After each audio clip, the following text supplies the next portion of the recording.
everyone from Yokohama. This is Peter Kanego for Midship Cinema. Look what I got behind me, the 1930 built HIKAWA MARU, one of the most historic passenger ships in the world, and she's beautifully preserved. Just spent about 4 hours on board documenting everything I could get access to.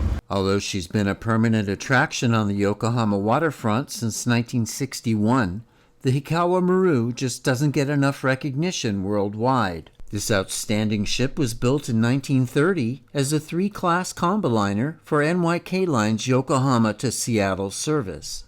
She's the only surviving Japanese liner from before World War II, and along with the Queen Mary in Long Beach and the Rotterdam in Rotterdam, just one of 3 successfully preserved ocean liner museums in the entire world. She's 6 years older than the Queen Mary and has an actual counter stern, like that famous transatlantic liner that sank on her maiden voyage. The best 300 yen you've ever spent, which is less than $2, buys admission for a self-guided tour. One of the first rooms you'll see is the first-class dining room. During a major refit in 2006, the ceiling was given an etched glass skylight that replaced some chintzy modern chandeliers. I'm in a very happy place right now. Trust me, that guy was thrilled to be back aboard this storied ship for the first time in 29 years. I mean, just look at that railing. Including this grand staircase, the ship's first-class rooms were actually the creation of French Art Deco designer Marc Simon, who had just worked on the Ile-de-France of 1926 and would soon create exquisite spaces on the Normandy.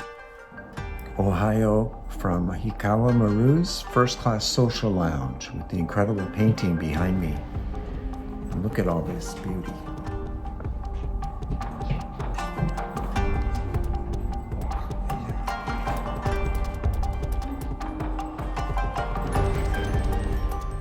During my recent trip to Japan, I paid the HIKAWA MARU 2 visits. Once I had captured all the ship's magnificent details, I then took the time to settle in and soak up all the history and grandeur this beautiful ship had to offer.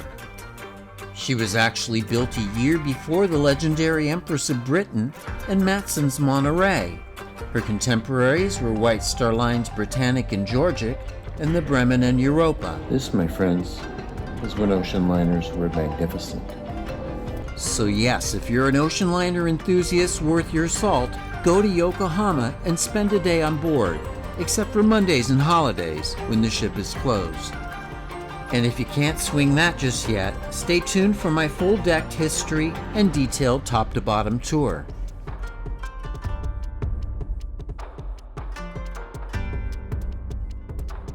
Several of the first-class cabins have been preserved, but my guess is that when the Prince and Princess Chichibu and Charlie Chaplin crossed on her, they occupied the 1 deluxe suite, which was the only stateroom with private facilities.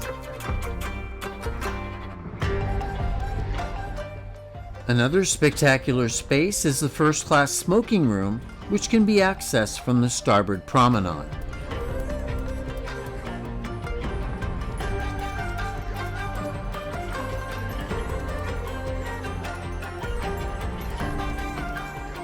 Parts of the ship, like the bow and stern, are now off limits, although the aft decks are open on the weekend.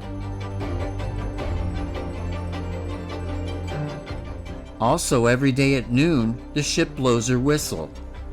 The whistle's located on her funnel, so the bridge area is a good vantage to hear it from. I'll save the whistle and a whole lot more for the deck tour. On the bridge, you can steer the ship's wheel and type out her name in Morse code, and there's even a Shinto shrine to bring her many more years of good luck. There are numerous exhibition halls, a model room, and the towering engine room as well. Well, I hope you enjoyed this quick look at the treasured HIKAWA MARU. Please don't forget to subscribe so we can help Midship Cinema grow.